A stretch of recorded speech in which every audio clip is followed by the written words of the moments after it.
Now, for the final letter group of our alphabet, I have grouped N, M, and A together.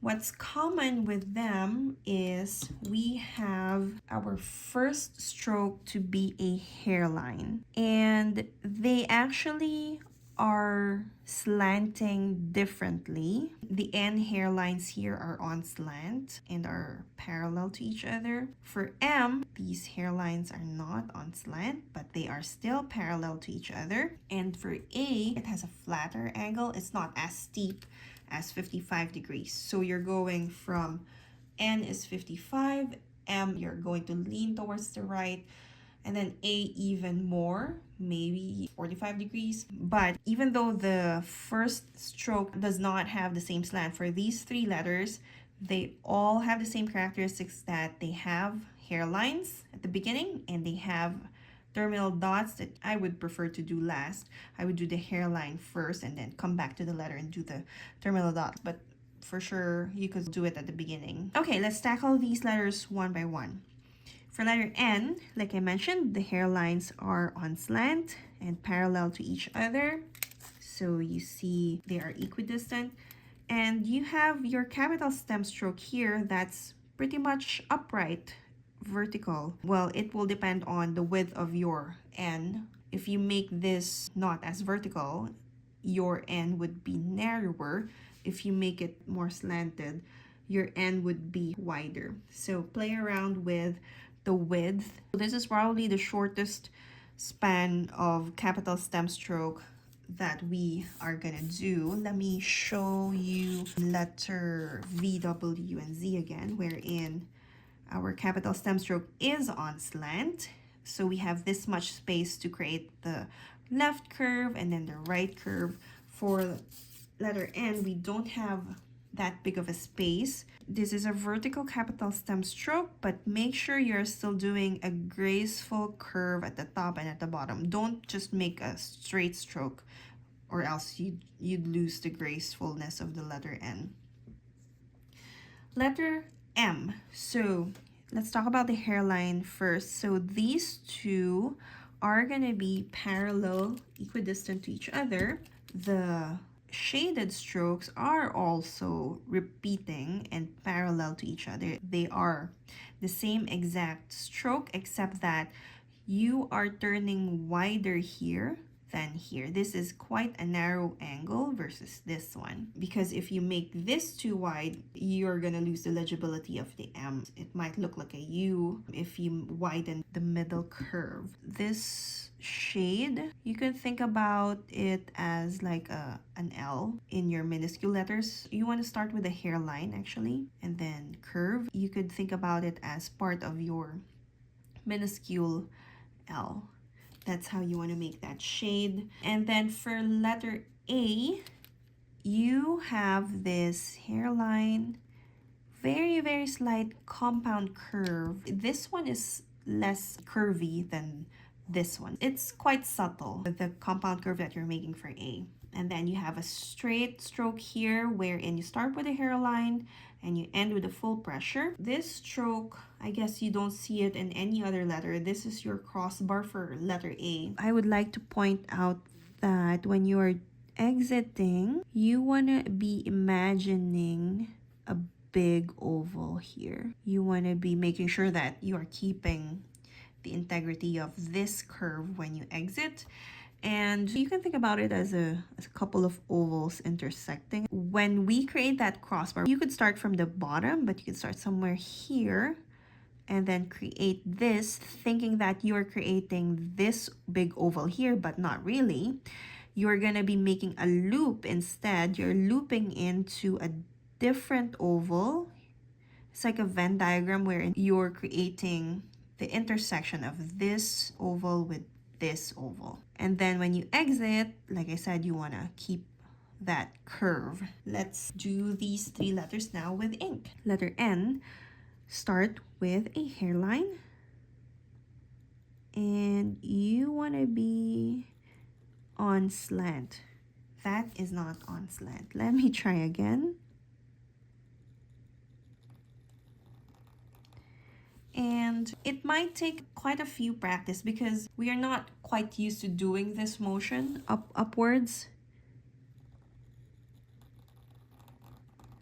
So practice that quite a bit. And then let's do the vertical capital stem. Try and curve, give it a nice curve, gentle curve. And then when I'm exiting, I'm looking at how I'm slanting that entry stroke and keep it parallel. So let's not forget our terminal dots. You could also add a terminal dot over here if you like. It's up to you. Gives that nice symmetry. But I guess the danger of doing that is you might confuse this with the letter V because you're drawing your attention to the final stroke of the letter. If you don't have it, you're drawing your attention towards here and you're seeing the N more clearly than the V. But yeah, for sure, try adding 2 terminal dots and see if you like it or not. Let's do letter M. You have a hairline that's slanting less than 55 degrees. You want your 2 shades now to be on slant, whereas for your N, the hairlines are the ones on the 55-degree slant. Now, when I'm gonna create the next hairline, I'm trying to look at this and I'm gonna try to make this as parallel as I can. And then same for the shade. I'm gonna try to mimic how I did the first shade wherein you have a hairline. And I think I may have fallen out of slant, but that's okay. It's not very noticeable.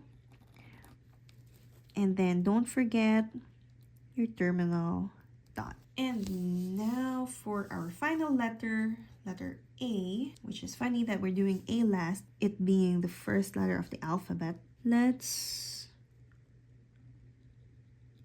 create that hairline. Oops, I almost forgot to curve back.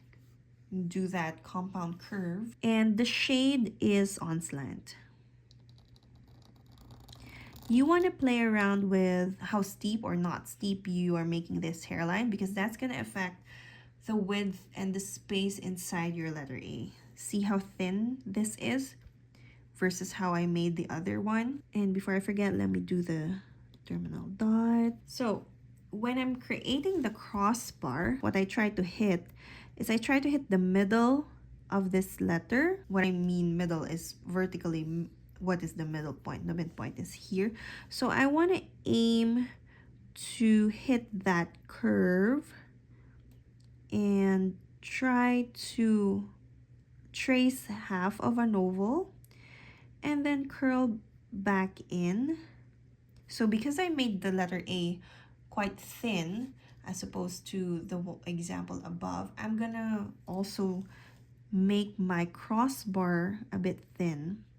So it's sort of like, it's almost like you're drawing a fish. When we're kids, you draw a fish like that. So it's the same idea. So now we're gonna curl in, and then don't forget to exit. Don't just neglect your exit stroke. Make sure that you are going to be curving, extending that curve across your main stroke. So with ink, I'm going to try to hit that middle mark and then curve and then exit. And then we want to add a shade here. You can turn your page however you like, whichever makes the most sense for you. But we want to add a shade here to add balance to the letter and to denote that, hey, there's a crossbar here. Let's try to make another A, and maybe I can hopefully make the inside of the letter wider. Oh, I did not curve that as gracefully as I would like. It's too straight. Let's not forget our terminal dot. And then see how we can hit that middle point and then curve in and then curve out. and then add a shade. I'm gonna add to the outside because I think I could use some more width to the letter. Let's see if I can make this hairline less chunky. Oh, I don't know. Maybe it's okay.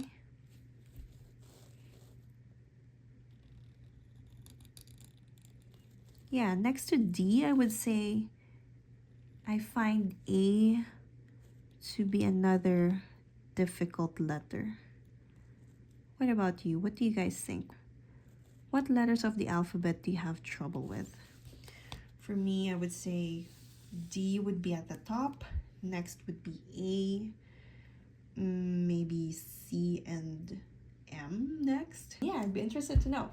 All right, this is our final letter group containing N, M, and A.